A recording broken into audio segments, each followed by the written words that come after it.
Good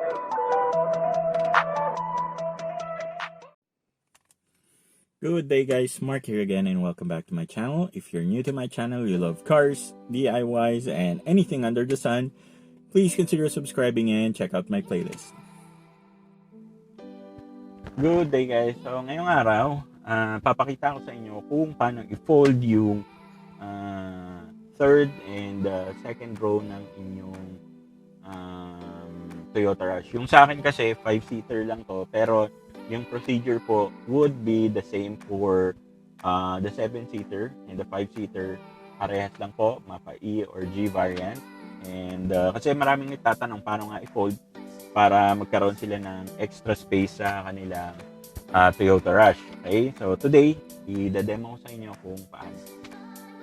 Alright, so before we begin guys, make sure kung saan nyo i-fold yung upuan, make sure na clear nyo yan. So, ito lang yung gagalawin natin muna kasi parehas lang naman po yung procedure sa kabila and also medyo masikip dun sa side na yun.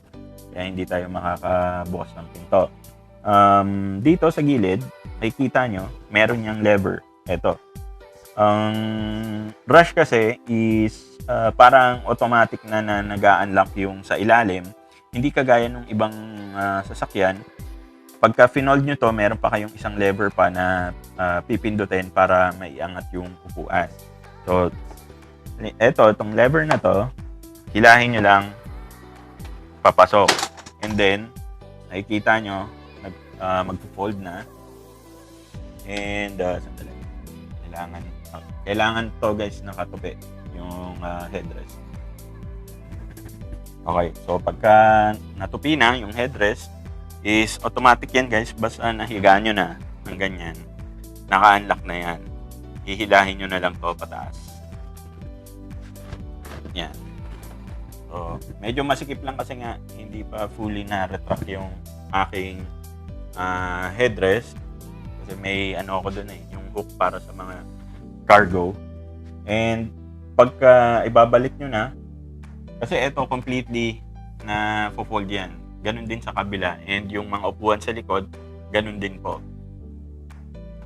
Ayan. So, halimbawa, yung dito sa likod nyo, nafo-fold po yun. Okay, para storage or para sa luggage. Okay? So, yan. Bababa nyo lang. And then, ibabalik nyo lang to. Automatic yan na magla-lock in place. Ayan. So, kahit galaw-galawin nyo yan, hindi na po yan gagalaw. Yan, hindi nyo po yan mahihila. So, ganun lang kadali guys para i-fold yung second and third row seats for extra space. And that's it for me today guys.